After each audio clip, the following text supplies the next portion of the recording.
నమస్కారం. QK news వార్తలకు స్వాగతం. ముందుగా వార్తల్లోని ముఖ్యాంశాలు.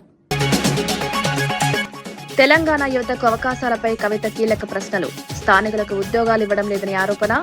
ఉత్తర భారత సంస్థలకు ప్రాధాన్యమని విమర్శ. తెలంగాణ యువతకు ప్రాధాన్యమివ్వాలని డిమాండ్.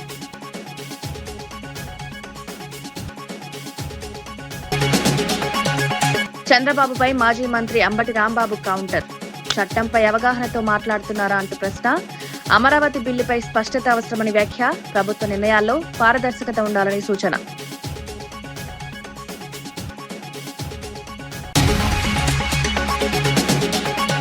హర్షవీణపై దాడిని ఖండించిన వైసీపీ నేత ఆర్ఎస్ యామల.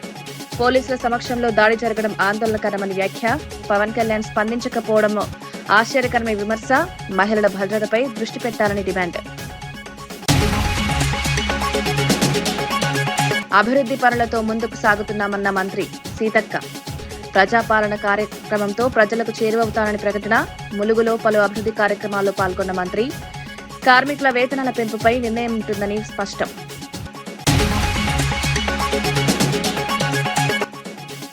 పొంగులేటిపై వ్యాఖ్యలపై కాంగ్రెస్ నేతల ఆగ్రహం. కేటీఆర్, హరీష్ దిష్టిబొమ్మలు దగ్ధం. పొంగులేటి సంస్కరణలను ప్రశంసించిన కొత్వాల వ్యాఖ్య. అభివృద్ధిని అడ్డుకోవడానికి ఆరోపణలని విమర్శ. సీతక్క రాష్ట్రంలో జరుగుతున్న అభివృద్ది కార్యక్రమాలపై వివరించారు. కాంగ్రెస్ ప్రభుత్వం చేపడుతున్న పనులను చూసి బీఆర్ఎస్ నేతలు ఓర్వలేకపోతున్నారన్నారు. ప్రజలకు మరింత చేరువ కావాలనే లక్ష్యంతో 99 రోజుల ప్రజాపాలన ప్రగతి కార్యక్రమాన్ని ప్రారంభించామన్నారు. ములుగు జిల్లాలో పర్యటిస్తూ గోవిందరావుపేట, వెంకటాపూర్ మండలాల్లో పలు కార్యక్రమాల్లో పాల్గొన్నారు. వెంకటాపూర్లో ఉపాధి హామీ పథకం నిధులతో మహిళా సమాఖ్య భవన నిర్మాణానికి శంకుస్థాపన చేశారు. పారిశుద్ధ కార్మికుల సేవలను కొనియాడుతూ వారి వేతనాల పెంపుపై ప్రభుత్వం నిర్ణయం తీసుకుంటుందన్నారు.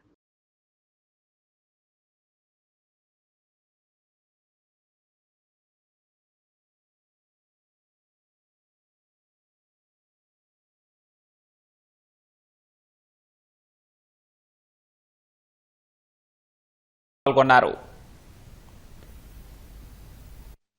సభలు పెట్టుకోవడం, సమావేశాలు నిర్వహించుకోవడం అనేది ఆనవాయితీ. అది అవసరం. ప్రణాళిక రూపొందించుకోవాలి. మీరు రకరకాల మాటలు చెప్పి గ్రామ జ్యోతి అని, గ్రామ పాలన అని మోసం చేశారు.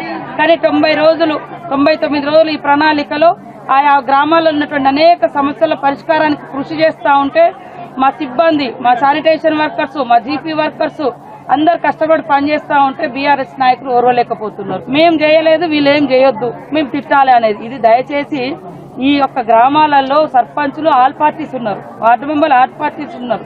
గ్రామాన్ని బాగు చేసుకోవాలనేటువంటి ఆలోచన రావాలి. కానీ గ్రామాలను వ్యతిరేకించడము, కార్యక్రమాలను వ్యతిరేకించడం ఇది సరైనది కాదు. అయినా కూడా జూన్ 2 వరకు 99 రోజుల ప్రజాపాలనలో ప్రగతి ప్రణాళిక అద్భుతంగా చేస్తాం. గ్రామాలను మంచిగా తీర్చిదిద్దుతాం, అభివృద్ధి కార్యక్రమాలు చేస్తాం. జాగృతి అధ్యక్షురాలు కల్వకుంట్ల కవిత తెలంగాణ యువతకు అవకాశాలపై ప్రశ్నలు లేవనెత్తారు. తెలంగాణలో స్థానికులు స్కూల్స్ స్థాపించేందుకు అనుమతులు ఇవ్వడం లేదన్నారు. ఉత్తర భారతానికి చెందిన సంస్థలకు మాత్రమే అనుమతులిస్తున్నారని ఆరోపించారు. ఆ సంస్థల్లో కూడా స్థానికులకు ఉద్యోగాలు ఇవ్వడం లేదని విమర్శించారు. తెలంగాణ యువతకు అవకాశాలు ఇవ్వాల్సిన అవసరం ఉందన్నారు. స్థానికులకు ప్రాధాన్యతనివ్వాలని డిమాండ్ చేశారు. టోటల్ ఫ్యాకల్టీ వాళ్ళు ఓన్లీ నార్త్ ఇండియన్స్కే జాబ్స్ ఇస్తున్నారు. రిసెప్షనిస్ట్ దగ్గర నుంచి బాత్రూమ్స్ క్లీన్ చేసే వరకు కూడా వాళ్ళు ఓన్లీ నార్త్ ఇండియన్స్కే అవకాశాలు ఇస్తున్నారు. మరి మన తెలంగాణ లెక్చరర్స్ ఎటు పోవాలి, తెలంగాణ టీచర్స్ ఎటు పోవాలి, తెలంగాణ వాళ్ళకు ఉద్యోగాలు కావాలన్నా వద్దా? ఈ విషయంలో ప్రభుత్వం ఏమైనా స్టాండ్ తీసుకుంటుందా, తీసుకోదా? ఒకవేళ అందులో ఉద్యోగాలు మన వాళ్ళకి ఇవ్వకపోతే వాళ్ళకి పర్మిషన్ ఇవ్వకండి. మీరు ఎందుకు ఇస్తున్నారు పర్మిషన్? ఈ ఇయర్ పర్మిషన్స్ ఒకసారి లిస్ట్ మేము త్వరలో బయట పెడతాం. టోటల్ నార్త్ ఇండియన్ స్కూల్స్కే పర్మిషన్ ఇచ్చారు. తెలంగాణ వాళ్ళు ఎవరైనా అప్లై చేస్తే ఇస్తలేరు. ఇవ్వచ్చు కదా, తెలంగాణ ఉద్యమకారులకు ఇవ్వండి, తెలంగాణ యువకులకు ఇవ్వండి. వాళ్ళు పెట్టుకుంటారు ఒకటో రెండో కాలేజీలు, వాళ్ళు బతికిపోతారు కదా. ఎందుకు నార్త్ ఇండియన్ లాబీని మీరు ఎంకరేజ్ చేస్తున్నారని చెప్పి నేను ప్రభుత్వాన్ని డిమాండ్ చేస్తూ. మాజీ మంత్రి అంబటి రాంబాబు సీఎం చంద్రబాబుపై తీవ్ర వ్యాఖ్యలు చేశారు. చట్టంపై అవగాహనతో మాట్లాడుతున్నారా లేక తెలియక మాట్లాడుతున్నారా అని ప్రశ్నించారు. భారత రాజ్యాంగాన్ని సవరించే పరిస్థితుల్లో అమరావతి బిల్లును సవరించలేమా అని ప్రశ్నించారు. చట్టపరమైన అంశాలను సరిగా అర్థం చేసుకోవాలని సూచించారు. ప్రజలకు సరైన సమాచారం ఇవ్వాల్సిన బాధ్యత నాయకులపై ఉందన్నారు. అమరావతి అంశంపై స్పష్టత అవసరమని పేర్కొన్నారు. రాష్ట్ర ప్రజానీకాన్ని ఇదే విషయాన్ని జగన్మోహన్ రెడ్డి గారు చాలా స్పష్టంగా చెప్పారు. అమరావతి అనేది సాధ్యం కాదు, కేవలం స్వార్థ ప్రయోజనాల కోసం తన బినామీలని, తన బంధువుల్ని కోటీశ్వరుని చేసేటటువంటి కార్యక్రమంలో అమరావతిని ఉపయోగిస్తున్నారు తప్ప అమరావతిని అభివృద్ధి చేసి రాజధానిగా చేసి గ్రోత్ ఇంజన్గా తయారు చేయాలనేటువంటి ఆలోచన ఏ క్షణం కూడా చంద్రబాబు నాయుడు గారు ఆలోచించలేదు అనేది చాలా స్పష్టమైనటువంటి ప్రెస్ మీట్ని పూర్తిగా పరిశీలించండి. చంద్రబాబు నాయుడు గారి పరిశీలనలో ఆయన కూడా అదే ఒప్పుకున్నాడు స్పష్టంగా. 2028-29కి రాజధాని పూర్తి కాదు అమరావతి. ఇంతకు ముందు కూడా పూర్తి కాలేదు, 5 సంవత్సరాలు ఉన్నప్పుడు కూడా పూర్తి కాలేదు, అన్ని తాత్కాలికం చేశాడు. ఈ 2028-29కి కూడా ఆ 7 బిల్డింగులు పూర్తి చేస్తే చేస్తాడు, లేకపోతే లేదు. ఆయన మొత్తం సారాంశం మీరు క్షుణ్ణంగా పరిశీలించండి. ఈవెన్ తెలుగుదేశం వాళ్ళు కూడా పరిశీలించండి. మొత్తం ఆయన క్షుణ్ణంగా ఆయన ప్రెస్ మీట్ లో చెప్పినటువంటి విషయాలు ఏంటంటే 28-29 సంవత్సరాలకు 7 బిల్డింగులు పూర్తి చేస్తాను చేయని కూడా స్పష్టంగా చెప్పలేదు. నవనగరాలు గాలిపోయాయి. కేవలం ఈ 7 బిల్డింగులు పూర్తి చేసి అది కూడా చేతులు దులుపుకోవాలనేటువంటి పద్ధతుల్లో నారా చంద్రబాబు నాయుడు గారు ఈ ప్రయత్నం చేస్తున్నటువంటి సందర్భంలో జగన్మోహన్ రెడ్డి గారు మావిగన్ అనేటువంటి ఒక మచిలీపట్నం, విజయవాడ, గుంటూరు కారిడార్ని ఒక గ్రోత్ ఇంజన్గా తయారవుతుంది అనేటువంటి విషయాన్ని ప్రజలకు చెప్పేటటువంటి ప్రయత్నం చేశారు. ప్రజలు దాన్ని యాక్సెప్ట్ చేసే దశకు వస్తున్నారు. ఎందుకంటే చంద్రబాబు నాయుడు గారు అమరావతిని ఇప్పుడప్పుడు పూర్తి చేయలేడు అనేటువంటి అంశం చాలా స్పష్టంగా అందరికీ అర్థమైపోయినటువంటి అంశం. ఎందుకయ్యా అది పూర్తి చేయలేడంటే 2 లక్షల కోట్లు కావాలి. ఆయన చెప్పినటువంటి పద్ధతిని చేయాలంటే 2 లక్షల కోట్లు కావాలి. ఎక్కడి నుంచి వస్తాయి 2 లక్షల కోట్లు? రాష్ట్ర ఆర్థిక పరిస్థితి ఎలా ఉంది? అసలు రాష్ట్రం చేయాల్సినటువంటి, ప్రభుత్వం చేయాల్సినటువంటి పనులకి అసలు డబ్బు లేనటువంటి పరిస్థితుల్లో ఉంటే 2 లక్షల కోట్లు పెట్టి అమరావతిని నిర్మిస్తాను అనేటువంటి మాట కేవలం బూటకమైన మాటగానే ఉంది తప్ప చంద్రబాబు నాయుడు గారు అది పూర్తి చేసే పరిస్థితుల్లో లేరు అనేది చాలా స్పష్టంగా అర్థమవుతున్నది. చంద్రబాబు నాయుడు గారు ఈ 7 బిల్డింగులు పూర్తి చేస్తాన్నాడు తప్ప తన కాలంలో మొత్తం రాజధానిని పూర్తి చేస్తానని మాత్రం చెప్పేటటువంటి ధైర్యం కానీ సాహసం కానీ ఆయనే చెప్పే పరిస్థితుల్లో లేడు. అంటే ఏం చేస్తాడు ఆయన?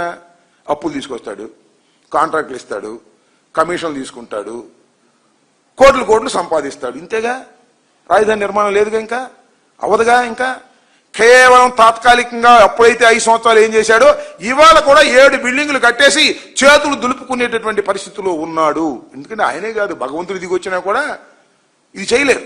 ఎందుకంటే అంత పెద్ద ప్లాన్ వేశాడు చంద్రబాబు నాయుడు గారు. 1,00,000 కోట్ల రూపాయలు, 2 లక్షల కోట్ల రూపాయలు ఖర్చు పెడితే ఏమైందయ్యా? 2 లక్షల కోట్ల రూపాయలు ఖర్చు పెడితే ట్రంక్ ఇన్ఫ్రాస్ట్రక్చర్ వస్తుంది. నీళ్లు, కరెంటు, డ్రైనేజీ, రోడ్లు, ఇవి మాత్రమే ఏర్పడతాయి తప్ప 2 లక్షల కోట్లకి నగరం ఏర్పడదు. నగరం నిదానంగా ఏర్పడేటువంటి అవకాశం. నిదానంగా అంటే ఎప్పుడు దాకా నిదానంగా అంటే ఇక ఆయన ఉండడు, నేను ఉండడు, మీరు ఉండరు, అప్పుడు ఏర్పడి. హర్షవీణపై జరిగిన దాడిని వైసీపీ నాయకులు ఆర్ఎస్ శ్యామల తీవ్రంగా ఖండించారు. పోలీసుల సమక్షంలోనే నడిరోడ్డుపై ఈ ఘటన జరగడం ఆందోళనకరమన్నారు. ప్రజల భద్రతను కాపాడాల్సిన బాధ్యత ఉన్న సమయంలో ఇలాంటి ఘటనలు చోటు చేసుకోవడం దురదృష్టకరమని పేర్కొన్నారు. హర్షవీణకు మద్దతుగా డిప్యూటీ సీఎం పవన్ కళ్యాణ్ స్పందించకపోవడం ఆశ్చర్యకరంగా ఉందన్నారు. కనీసం ఒక ప్రకటన కూడా చేయకపోవడం బాధాకరమన్నారు. బాధితులకు న్యాయం జరిగేలా చర్యలు తీసుకోవాలని డిమాండ్ చేశారు.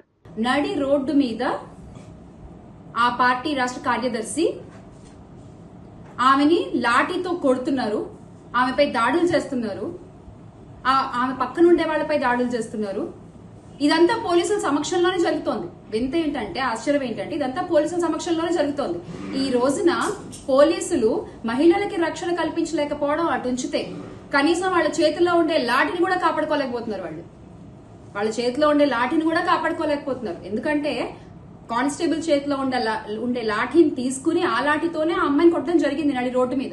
ఇప్పటిదాకా పవన్ కళ్యాణ్ గారు ఒక్క మెసేజ్, ఒక్క పోస్ట్ కూడా పెట్టలేదు.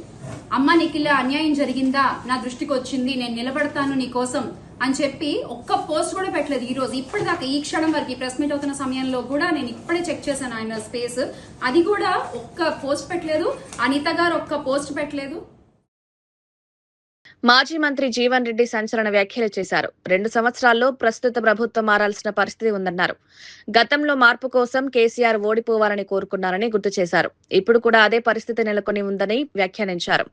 తన రాజకీయ భవిష్యత్తుపై త్వరలో నిర్ణయం ప్రకటిస్తానన్నారు. అభిమానులు, మిత్రులతో చర్చించి నిర్ణయం తీసుకుంటారన్నారు. మార్పు రావాలి, కేసీఆర్ పోవాలనే నినాదంతోనే ముందుకు పోయిన ఇవాళ పరిస్థితి చూస్తుంటే మార్పు రావాలి, రేవంత్ రెడ్డి పోవాలనే నినాదం వస్తుందని చెప్పంటారు. పరిస్థితి ఆనాటికి మార్పు చూడండి అంటారు మీరు. ఆనాడు మార్పు రావాలి, కేసీఆర్ పోవాలనే నినాదంతో ముందుకు పోతే ఇవాళ ఏమొస్తుంది నినాదం? మార్పు రావాలి, రేవంత్ రెడ్డి పోవాలనే కాడికి వచ్చింది. కేవలం 2 సంవత్సరాల కాలం మన ఎన్నికలు చేసినటువంటి వాగ్దానాలు నెరవేర్చులో ఏదైతుందో, మన ప్రజల ఆకాంక్షల మేరకు ఏదైతుందో నెరవేర్చలేకపోతున్నాం. కాబట్టి ఇంకా this is one of the example అని చెప్పంటున్నాను. రేవంత్ రెడ్డి గారి నిర్లక్ష్య పాలనకు ఇది ఒక అర్థం పడుతుందని చెప్పంటున్నాను. రేవంత్ రెడ్డి గారి నిర్లక్ష్య పాలనకు సంక్షేమ కార్యక్రమాల అమలు ఒక అంశం, ఇలా ప్రాజెక్టుల నిర్వహణ అనేది ప్రధానమంటున్నది. అటువంటి ప్రాజెక్టుల నిర్వహణకు సంబంధించి కేవలం ఉత్తర తెలంగాణకి పరిమితం కాకుండా యావత్ తెలంగాణకు జీవనాధారమైనటువంటి ఒక ఇవాళ ఈ ప్రాణహిత నది జలాల వినియోగంలో ఏదైతుందో రాష్ట్ర ప్రభుత్వం దృష్టి కేంద్రీకరించలేకపోవటం ఇట్స్ మోస్ట్ అన్ఫార్చునేట్ థింగ్ అంటున్నాను. కేవలం ఉమ్మడి కరీంనగర్ జిల్లానే కాదు, ఉమ్మడి కరీంనగర్ జిల్లాతో పాటుగా మీకు మెదక్ కానీ, నిజామాబాద్ ఇప్పుడు ఫ్లడ్స్ లో కెనాల్ రివర్స్ పంపింగ్ ఉందా? మన జరిగింది ఏదైతుందో మేడిగడ బ్యారేజ్ డ్యామేజ్, దాన్ని ఇట్ కెన్ బి రెస్టోర్డ్. ఎన్డీఎస్ఏనే రిపోర్ట్ ఇచ్చింది, ఇట్ కెన్ బి రిస్టోర్డ్ అని చెప్పని. దాన్ని ఏ విధంగా పునర్నిర్మాణం చేయాలనేది కూడా వాళ్ళ సలహాలు సూచనలు ఇచ్చింది. దాన్ని ఏదైతుందో మనం ఆచరణలో పెట్టలేకపోవడం ఇంతకంటే ఎక్కువ నిర్లక్ష్యం ఏం కనబడుతుందని చెప్పంటున్నాను నేను. ఇంతకంటే నిర్లక్ష్యం ఏం కనబడుతుందని చెప్పంటున్నాను నేను. కేవలం 2 సంవత్సరాల కాలంలో ఇటువంటి పరిస్థితి రావడం. టీపీసీసీ అధికార ప్రతినిధి దర్పల్లి రాజశేఖర్ రెడ్డి బీఆర్ఎస్ పార్టీపై విమర్శలు చేశారు. గ్రేటర్ హైదరాబాద్ లో బీఆర్ఎస్ ఎమ్మెల్యేలను గెలిపించడం ప్రజలు చేసిన తప్పని భావిస్తున్నారన్నారు. అభివృద్ధిని అడ్డుకునే విధంగా బీఆర్ఎస్ వ్యవహరిస్తోందని ఆరోపించారు. ప్రజాస్వామ్య వేదికలో ప్రజలు తగిన సమాధానం ఇస్తారని పేర్కొన్నారు. రాష్ట్ర అభివృద్ధికి సహకరించాల్సిన బాధ్యత ప్రతిపక్షంపై ఉందని సూచించారు. హైదరాబాద్ లో మీరు ఒక్కటైతే గుర్తుపెట్టుకోండి, మీరు ఎవరిని అడ్డుకున్నా, ఎన్ని పథకాలు అడ్డుకున్నా, ఏం అడ్డుకున్నా సరే హైదరాబాద్ ప్రజలు మాత్రం డిసైడ్ అయినారు. ఈ టీఆర్ఎస్ ఎమ్మెల్యేలని గెలిపించి మేము తప్పు చేసినామనే నిర్ణయానికి హైదరాబాద్ ప్రజలు వచ్చిర్రు. రానున్న జిహెచ్ఎంసీ ఎలక్షన్సే కానీ, ఎంఎంసీ ఎలక్షన్సే కానీ, సిఎంసీ ఎలక్షన్సే కానీ నేను ప్రతి ఒక్కరిని కోరుతున్నా, ఖచ్చితంగా కాంగ్రెస్ పార్టీకి సంబంధించిన అభ్యర్థులే గెలవాలా. ఇలాంటి అభివృద్ధి ఎవరైతే అడ్డుకుంటున్నారో వాళ్లకు మనం బుద్ధి చెప్పాలా. మహిళలపై జరుగుతున్న వేధింపులపై కాకాని పూజిత స్పందించారు. కూటమి నాయకులే మహిళలను వేధిస్తున్నారని ఆరోపించారు. ముఖ్యమంత్రి స్పందన లేకపోవడం బాధాకరమన్నారు. మాటల్లో మాత్రమే కాకుండా చర్యల్లో కూడా మార్పు అవసరమని పేర్కొన్నారు. ప్రశ్నించే మహిళపై కేసులు పెట్టడం సరైంది కాదన్నారు. పోలీసుల విధుల్లో కూడా లోపాలున్నాయని విమర్శించారు. ప్రశ్నించిన వాళ్ళ మీదో లేకపోతే మాకు అన్యాయం జరిగిందన్న వాళ్ళ మీదో మీరు రకరకాలుగా వేధింపు చర్యలు చేస్తుంటే చోద్యం చూస్తున్నారు కదా. ఎమ్మెల్యేలు డైరెక్ట్గా దొరికిపోతుంటే కూడా ఏమీ పట్టనట్టు ఏదో చేశామంటే ముక్త సరైన పరిస్థితి ఉందో. పోలీసులు కనీసం కూటమి పాలనలో వాళ్ళ విధులు వాళ్ళు నిర్వర్తించేటువంటి పరిస్థితి కూడా లేదండి. వాళ్ళు చెయ్యట్లేదు, చెయ్యాలన్న ఆలోచన కూడా వాళ్ళకి లేదు. మీరు ప్రభుత్వానికి పనిచేస్తున్నారా, ప్రజలకు పనిచేస్తున్నారు? మీరు ప్రభుత్వానికి పనిచేస్తున్నారు కాబట్టే కదా ఎవడెంత తప్పు చేసినా కానీ తప్పించుకొని వెళ్ళిపోతున్నాడు. జరుగుతున్నాయి. కోవిడ్ వచ్చినప్పుడు కోవిడ్ లేని ఇల్లు లేదు, న్యూ నార్మల్ కోవిడ్ ఎలాగో ఇప్పుడు ఆంధ్రప్రదేశ్లో అత్యాచారం లేనటువంటి జిల్లా కానీ, రాష్ట్రం కానీ, గ్రామం కానీ లేకుండా పోతుంది. న్యూ నార్మల్ పాపం జనాలకు కూడా నెమ్మదిగా అలవాటు అవుతుంది. మహిళలే ఎక్కడికైనా వెళ్ళాలన్నా ఏదైనా చేయాలన్నా జాగ్రత్తలు తీసుకునే పరిస్థితి. కనుచూపు మేరలో ఆయన మాటలకి ఆయన చేష్టలకి సంబంధమే లేకుండా పోయింది. ఆయన మాజీ ఎమ్మెల్యే సింహాద్రి రమేష్ బాబు పోలీసుల వ్యవహారంపై ప్రశ్నలు లేవనెత్తారు. శాంతి భద్రతలు కాపాడాల్సిన పోలీసులు రెచ్చగొట్టేలా మాట్లాడుతున్నారన్నారు. ఒక పోలీస్ ప్రభుత్వం మా ప్రభుత్వం అంటూ మాట్లాడడం సరైంది కాదని పేర్కొన్నారు. అధికారుల ప్రవర్తనలో మార్పు అవసరమని సూచించారు. కిట్టు చిన్నోడైపోయాడు. రాజకీయాల్లో పోయినసారి పోటీ చేసి వాళ్ళ నాన్న తాత వారసత్వంగా వచ్చిన అటువంటి ఇంటికి కూడా గౌరవం ఇవ్వకోకుండా, ఆ మనుషులకు గౌరవం ఇవ్వకుండా పీక్కోమని మాట్లాడిన తర్వాత, రెచ్చగొట్టిన తర్వాత ఆయన చాలా సామరస్యంగా అక్కడ గొడవ పడకుండా వచ్చినట్టే. ఇవాళ దాన్ని ఎస్పీ గారు పోలీస్ సంఘం చేత ఏమీ లేనట్టుగా పోలీసులు అనేవాళ్ళు జనం కోసం పనిచేస్తున్నారన్నట్టుగా చెప్తారు. జనం కోసం పనిచేయట్లా మీరు. ఇవాళ మీరు చెప్పారే మీ ప్రభుత్వం ఇది మీ ప్రభుత్వమా? మీరు గవర్నమెంట్ ఎంప్లాయా, లేకపోతే గవర్నమెంట్లో ఉండోళ్ళా, లేకపోతే మీ సొంత ప్రభుత్వమా? ఆ పార్టీలో ఉన్న ఎమ్మెల్యేనో లేకపోతే ఎంపీటీసీనో జడ్పీటీసీనో మా ప్రభుత్వం అనొచ్చు. ఒక పోలీసు ఆయన మా ప్రభుత్వం మీ ప్రభుత్వం అని మాట్లాడుతుంటే అడ్డగోలుగా ఈ రాష్ట్రంలో తగువుని రెచ్చగొట్టేది పోలీసు అయిపోతుంది. మీరు సామరస్యంగా ప్రజల్ని కాపాడాల్సిన మీరే తగువులు సృష్టిస్తున్నారు. ఇది ఎక్కడికి వెళ్తే తగు? ఇది ఏ ఇంటికి వెళ్తే తగు? ఏమన్నా వైసీపీ నాయకుడిని పగలగొడతంటే తగువా? కాదే. ఒక జనసేనలో తిరిగే ఆయన జనసేన కార్యకర్తది ఆ ఇల్లు పడగొడుతుంటే వాళ్ళు అన్యాయం అని చెప్తుంటే దానికి సానుభూతి తెలియజేయడం కోసం, ఇది తప్పని చెప్పడం కోసం వెళ్తే మీ ఇష్టం వచ్చినట్టు మాట్లాడి ప్రజల్ని భయభ్రాంతులు చేసి ఈ ప్రభుత్వాన్ని కాపాడుకుందాం నిరంతరం చేసే తప్పుల్ని కప్పిపుచ్చుకోవడం కోసం ఈ ప్రభుత్వం ఆడే నాటకాలకి మీరు బాధ్యత తీసుకుని మీరు ఇట్లా మాట్లాడటం అనేది సబబుగా లేదు. పోలీస్ సంఘం చేత మాట్లాడించడం మరీ దారుణంగా ఉంది. ఎస్పీ గారు ఖచ్చితంగా ఆయన మీద ఎవరైతే పీక్కోమని అన్నాడో, పీక్కోమని అన్న తర్వాత అనేక రకాల కాన్సిక్వెన్స్ మాటలు వస్తాయి. నువ్వు రెచ్చగొట్టిన తర్వాత వచ్చే మాటలు, దానికి బాధ్యత వహించి ఖచ్చితంగా ఆయన్ని, ఆ సర్కిల్ ఇన్స్పెక్టర్ గారిని సస్పెండ్ చేయటమా, ఆయన మీద బాధ్యత తీసుకోవాల్సిన అవసరం, చర్య తీసుకోవాల్సిన అవసరం ఈ పోలీస్ డిపార్ట్మెంట్ మీద ఉంది. ఖచ్చితంగా చేయాలి. ఇది ఖచ్చితంగా ప్రభుత్వ అధికారులు చేసే పని కాదు. అధికారులతో రాజకీయ నాయకులు చేస్తున్నారు.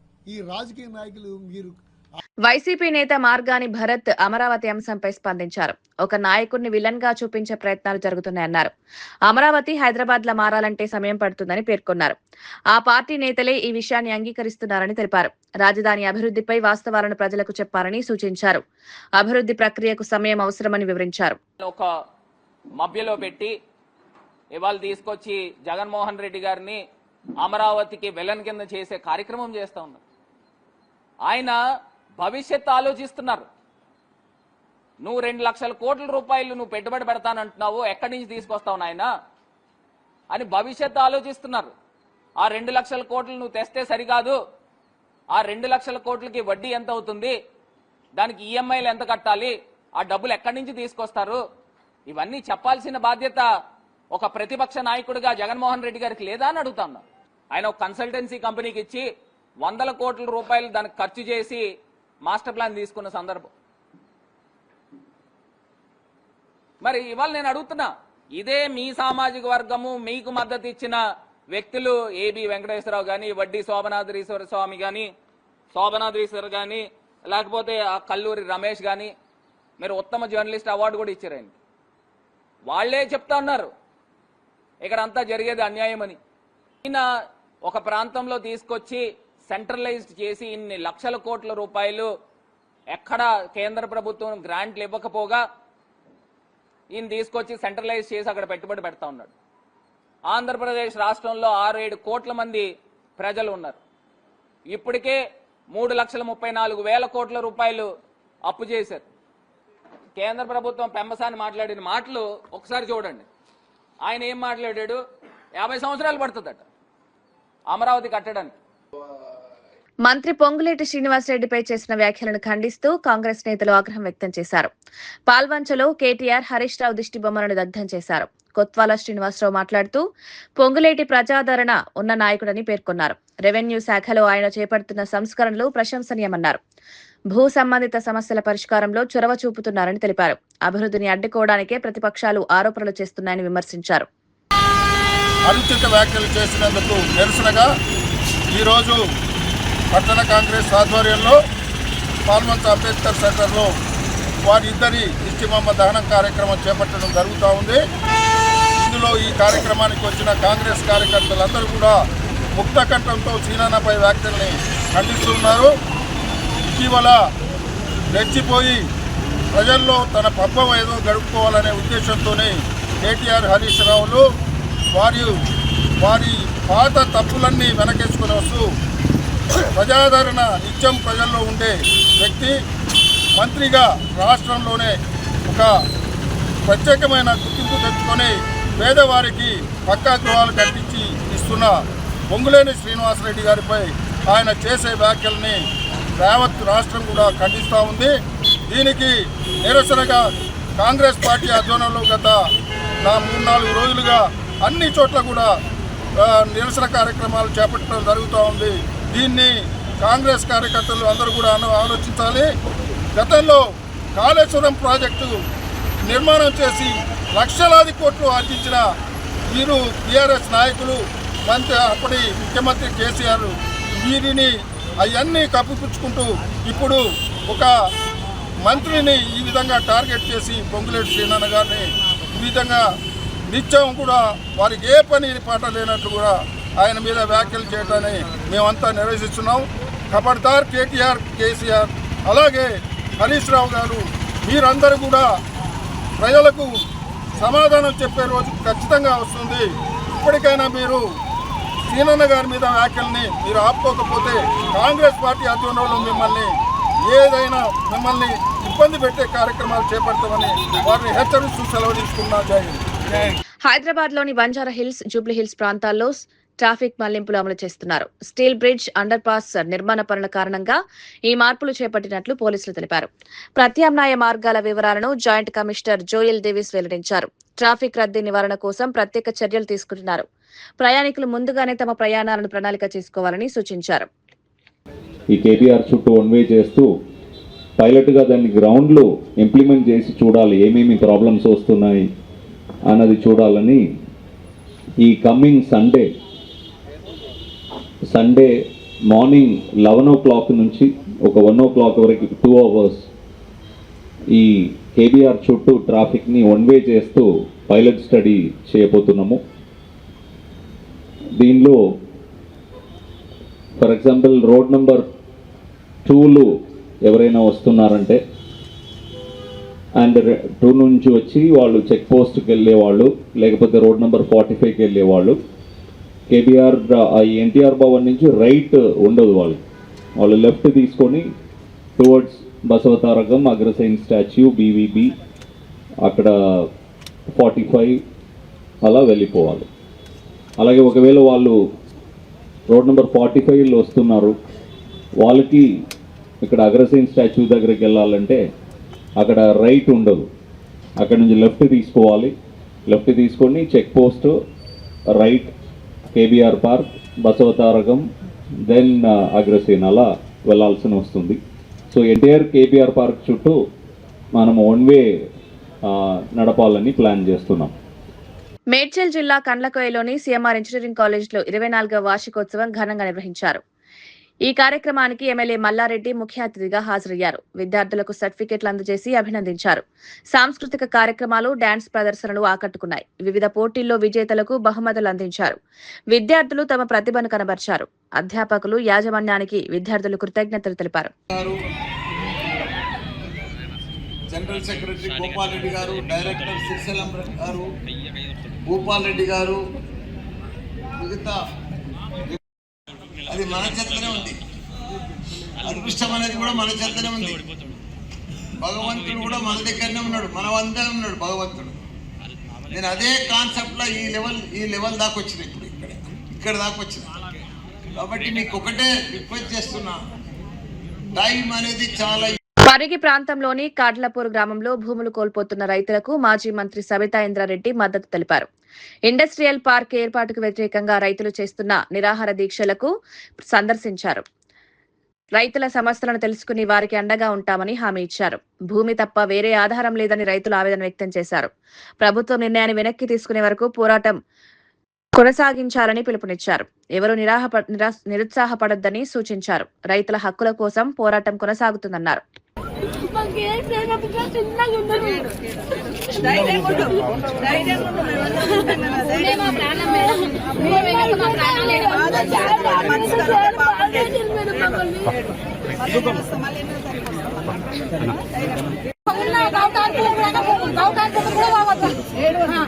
పట్టపం తీసుకొని కవుతాను అప్పుడు ఇస్తామన్నారు మళ్ళీ 8వ తారీఖున వస్తాము, మళ్ళీ 8వ తారీఖున హరిష్టాన్ని తీసుకొని వస్తాము. ధైర్యంగా ఉండండి, భూమిగా పని చేసుకుంటాం చేసుకుని రోజు వచ్చిపోతారు.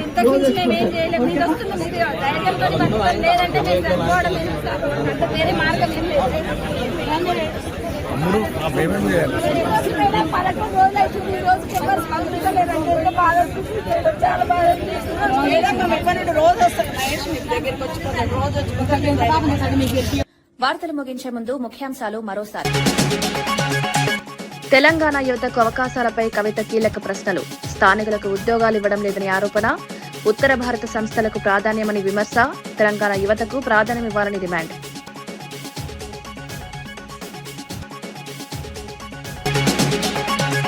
చంద్రబాబుపై మాజీ మంత్రి అంబటి రాంబాబు కౌంటర్. చట్టంపై అవగాహనతో మాట్లాడుతున్నారా అంటూ ప్రశ్న. అమరావతి బిల్లుపై స్పష్టత అవసరమని వ్యాఖ్య. ప్రభుత్వ నిర్ణయాల్లో పారదర్శకత ఉండాలని సూచన.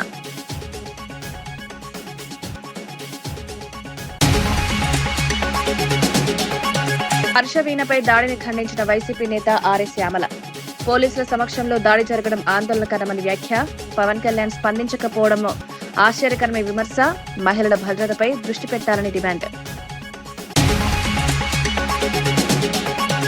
అభివృద్ది పనులతో ముందుకు సాగుతున్నామన్న మంత్రి సీతక్క. ప్రజాపాలన కార్యక్రమంతో ప్రజలకు చేరువవుతానని ప్రకటన. ములుగులో పలు అభివృద్ది కార్యక్రమాల్లో పాల్గొన్న మంత్రి. కార్మికుల వేతనాల పెంపుపై నిర్ణయం ఉంటుందని స్పష్టం.